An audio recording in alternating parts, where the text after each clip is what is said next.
Hey y'all, I'm your host, Aaron Smith of the Offshore Marine Service Association. Each Friday, I'll bring you the Offshore Briefing, a quick rundown of the week's notable developments, updates, and news you need to know in the offshore space. Whether you're on deck or at your desk, we're glad you're here.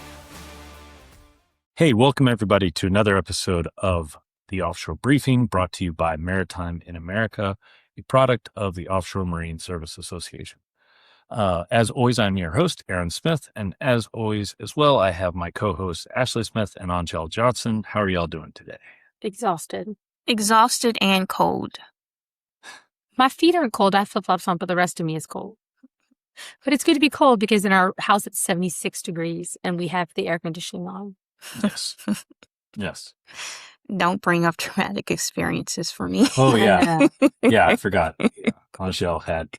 I know. But our that's what's killing me is that I can hear it. It's working. It can't keep up. Just too hot outside. And our house is old and our windows are old and it's just fucking hot. Yeah.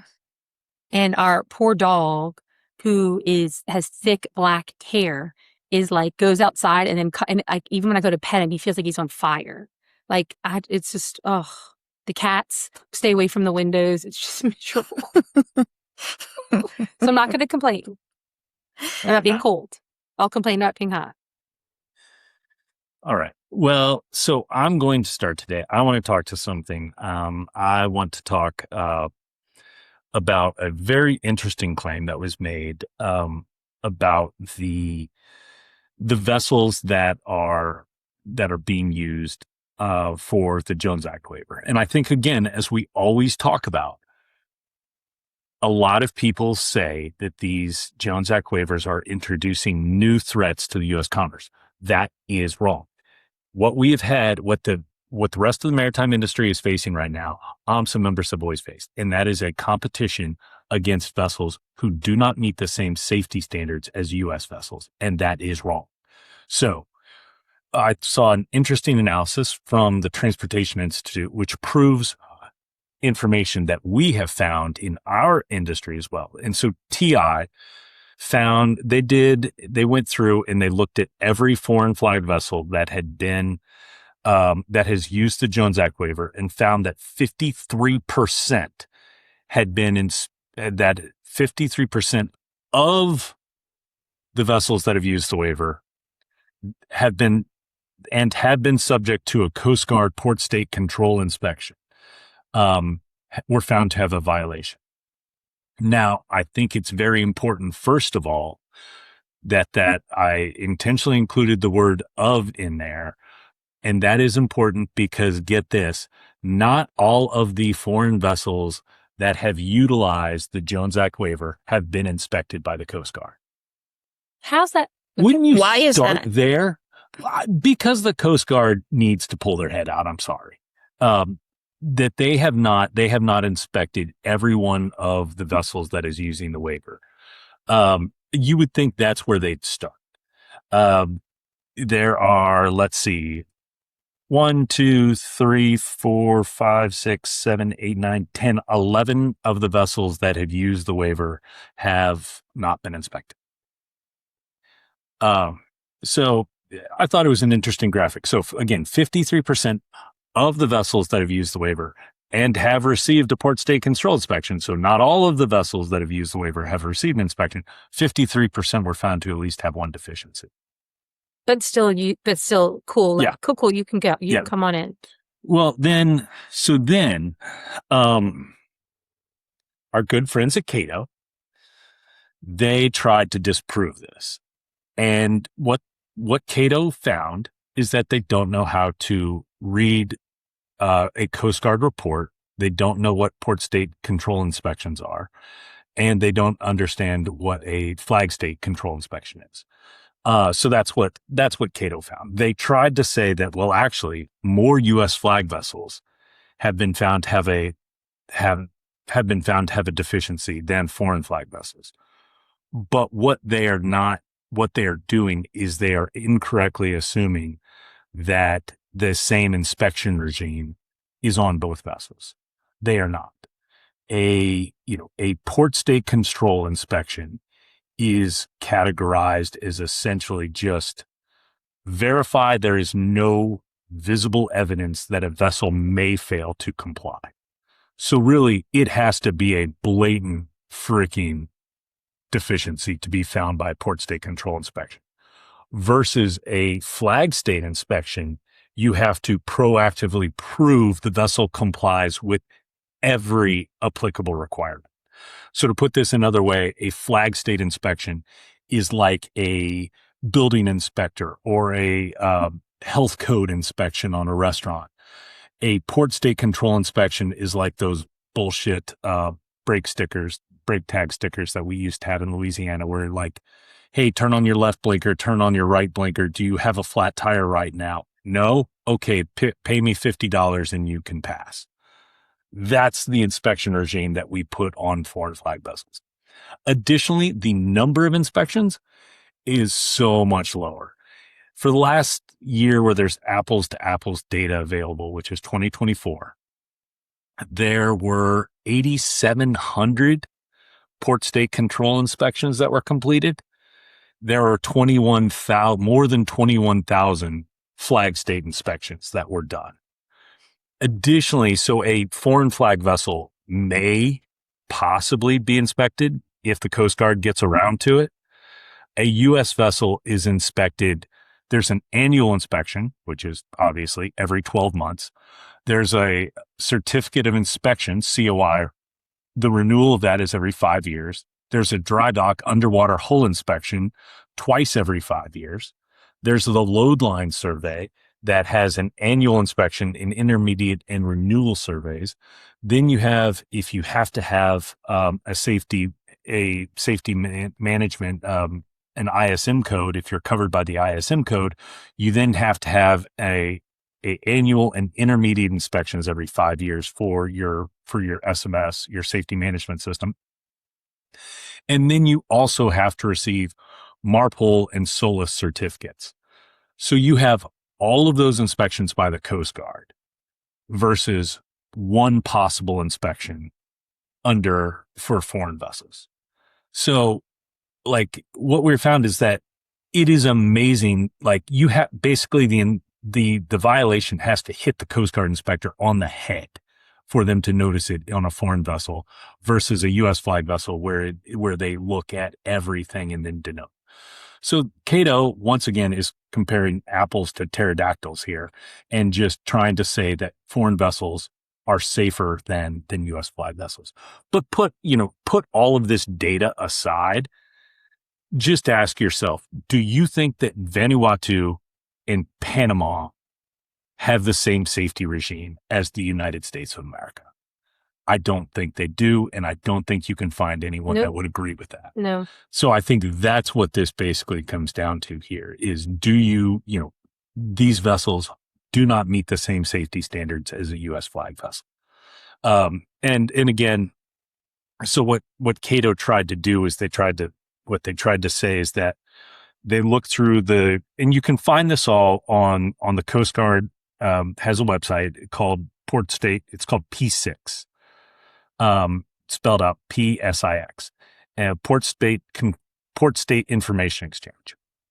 And so what Cato did, their analysis was that they listed vessels that had deficiencies for U.S. vessels called port state control related examination.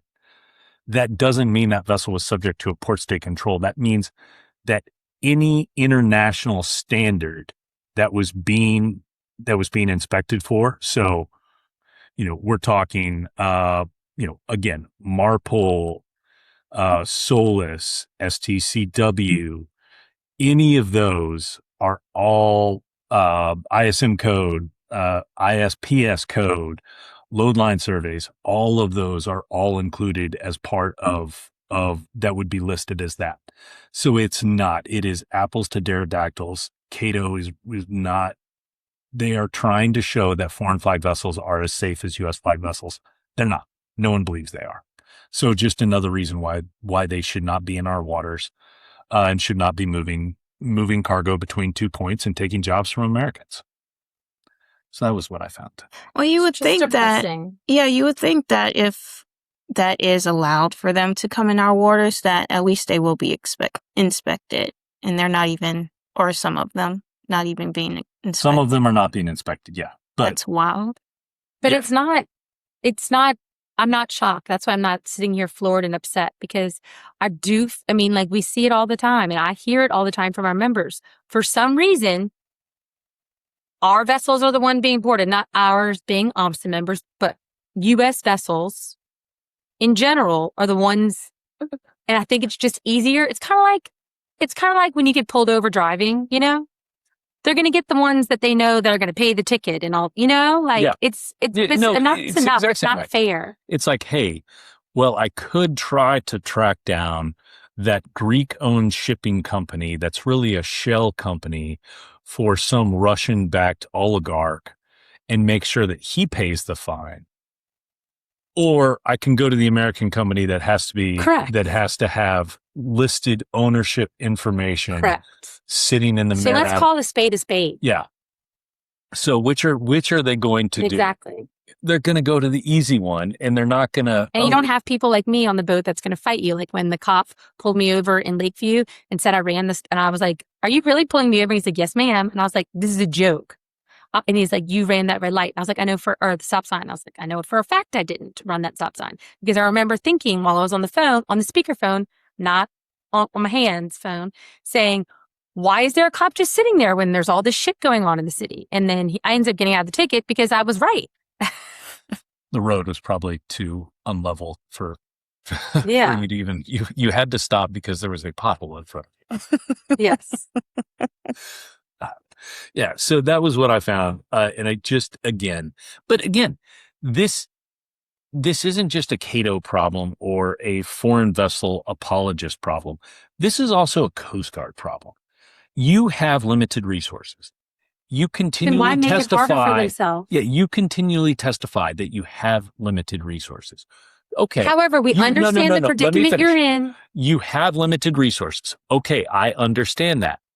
We'll put them where the greatest risk is. Correct. The Chinese flag vessel, who's going to be under a lot of public scrutiny because it's taking jobs away from Americans, that should be the top of your inspection list. And we understand the predicament you're in. It comes from the top, right? Yeah. It's not these guys that are out there just doing their job and doing what they're told. I understand that. Yeah, but instead of going after the six-pack Correct. guy or the Correct. six-pack being a Coast Guard license, that's what I mean there. Instead Not of my going hat. after, I've never seen a six pack, so I don't know anyway. instead of going after the six-pack guy, go after the foreign vessel with the Russian crew that was built in China. Start there. Put your limited resources there. Okay. Are you off your soapbox? Yeah, maybe. Well, I Just- was jumping on. well, it's just a reminder that security is important and we need to protect that. Okay, that's it. Yes. Oh, I was texting during this because I had a little panic attack about the varsity soccer schedule. Now that I'm involved, I'm invested. Anywho, can I go? Yes. I just want to talk to everyone about, and this is for all of our members because y'all are lucky enough to get all this information from me. We, AMSA staff, had a call with Coast Guard, 2 days ago? 2 days ago. This has been a long effing week. It was an awesome call. I appreciated Nick Parham, Commander Doherty. Mm-hmm. I forget who else was on there. There's the two that talked the most Brandon about. Link. I remember. Brandon 'cause that Link, was his name. They were awesome, and I appreciate them, jumping on the call and answering my questions. And some of them were hard, and a lot of it was calling other people out for getting things that we're not getting, making it fair, and for them confirming information that we read from other organizations that are claiming they're doing stuff that they legally cannot, and regulatorily, that's a word, cannot. Anywho, But if you close one eye, squint the other, it really is looks funny. like Also, this people is- need to stop. People really need to just take a second and read things and realize that if someone is throwing a bunch of shit at you in an email or a newsletter, they're just explaining their job to you. Cut to the point and tell me, because it makes me laugh when I lead with facts, correct. follow up with information. Yes. Lead with facts. Yes. Follow up. Yes. Anywho, well, I just want to update our peeps on two things. One of them, AMSA operates its own security plan. It's our ASP with an international addendum so that those vessels that wish to go travel internationally, they can follow the instructions, submit it, and they have their own VSP. So we're trying to make it as easy and seamless for everyone because we recognize not all vessels from all fleets go international. But you have that option. We also included when we did this back in 22. I've been working on numbers space. My brain is very foggy, and we were the first ASP to incorporate a cybersecurity portion. Yes. Toot toot.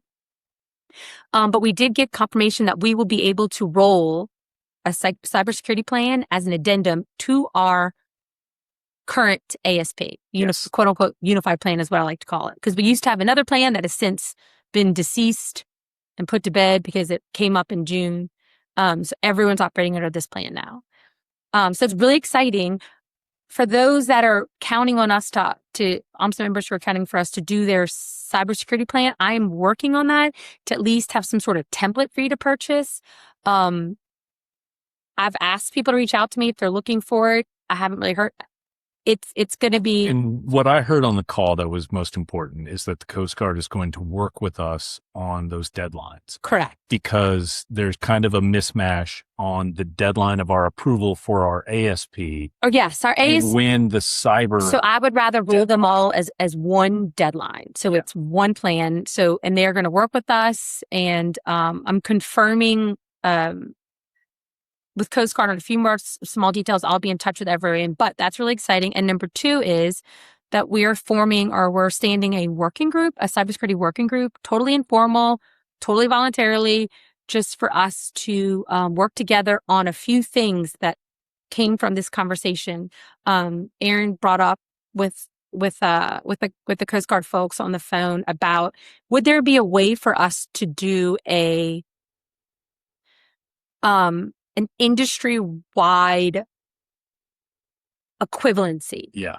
Because while the regulations provide for an allowance vessel to vessel, we were just thinking if we could work together as an industry, and everyone shares so much of the same that we could do our own baseline. There's enough commonalities between vessel equipment, correct, and OTs, correct, that we can get a bunch of different of those vessels and group them in and just get them so they have one standard right there. And then if you have different sets, that's great, right? But if we can get a big chunk and help everyone out and make it a lot easier, not only for our members, but for the Coast Guard as well, going back to them being resources. They're limited resources. We can say we've already done our due diligence. But before we go there, we need to do some sort of cybersecurity assessment and try to do some baseline cybersecurity assessment to get there. However, if you listening have been told that a baseline cybersecurity assessment is all you need, that is false. Well, I think, and I was actually thinking about this because that is scary. We should be using a different word because correct. There is a framework? Regulatory requirement correct. for you to do a cybersecurity assessment. Correct. We are not replacing that. This is a framework. Actually, I'm going to call it a framework. Yes. And anyone who's telling you that they are replacing that. Please don't. It's not true. It's not true. And that's really scary because that does not fulfill your regulatory requirement to have a cybersecurity assessment. Yes. So because obviously. Yeah, we are producing a risk framework. A risk framework. You're right. I'm going to totally rephrase that. But those are the two important steps that came up this week that I wanted to bring to everyone at steps, items.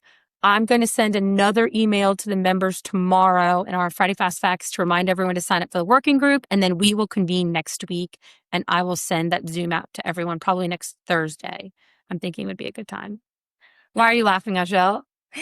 Well, because you said Friday's Fast Facts, and I totally forgot that tomorrow's Friday. I know. I thought today was Wednesday for half the day. And normally I'm working from home Wednesdays, but my last Wednesday I was here. I'm just so all over the place. Yeah. I literally was like, what am I? And then I realized it was Thursday. Yeah. And that's when I emailed. Yeah. Yeah. just getting back to the risk framework that we are producing, why one of the reasons that I think this is important is the regulations currently the Coast Guard talks about are all about the vessel's risks. And they take that to mean what equipment the vessel has and where there are OT or IT vulnerabilities. But I think it's important that you also consider what the vessel is doing and how that creates a risk or mitigates a risk, because I don't think that's being considered. And why I think this is important is you think about a vessel that is doing something under the water on a pipeline. That is a higher risk profile than standing off of a platform and, handing dry good cargo, handing groceries over, or taking back trash. Right. That those are different risk profiles there that have nothing to do with the OT or IT there. And I don't think that second part is being considered. I don't think a lot is being considered with the cybersecurity. I think, God bless them, they realized someone said, we need this. So they said, do it. And then now they're coming out every so often like, well, and then when you raise questions, you're like, that's a good question. We'll get back to you. We'll get back to you. Very famous line. Right? And I'm a pretty erratic person. And I'm even like, this is too erratic for me. Well, so I think bottom line is everyone look out for the email for Ashley. Yeah. Join up. We are going to work to make this as seamless as possible. Yes. But also anyone that is listening, be Ronald Reagan here, trust but verify on other information that's being supplied, because there are a bunch of regulatory requirements here that are only being enforced on U.S. flagged vessels, to tie this back to the beginning. Correct. Much like SASH requirements. Yes. Says no one gets sexually abused or assaulted aboard foreign vessels. Apparently not. No. According to the Coast Guard. Foreign vessels that come on our that work, ground, not that just come on, work here. Yes. And that, yeah. So. And are statutorily required to have this equipment. Correct. Yes. But they aren't being inspected, so who knows? No. That's what I'm saying. And they're not required. So it's like, check for them. Yep. Well, all right. Well, I think God, we're all very angry today. I need a drink. I'm just on my usual soapbox. Angel and I are angry. Yeah. It's tiredness. I'm tired. It's hot. I've been reading a lot. My eyes hurt. Ashley's saying it's hot while she's wearing a hooded sweatshirt. So. And I'm wearing my mom's jeans, which look like pajama pants on me. All right. Well, this is lost. I'd say we've gotten off the rails, but I don't want one of our members to make fun of me for liking trains. So, all right. I like trains. I like turtles. Happy Friday. Happy Friday. Be safe, everybody. That wraps up another episode of Maritime in America. We're proud to highlight the voices and stories that keep the American offshore industry strong. Thanks for spending a few minutes with us, and remember, the course ahead is shaped by those who step up and steer it. If you liked what you heard, be sure to subscribe, leave a review, and share it with your crew. Tune in every Friday for your offshore briefing, and don't miss our next full episode, dropping soon with a very special guest, Mariner's Perspective. Catch you next time.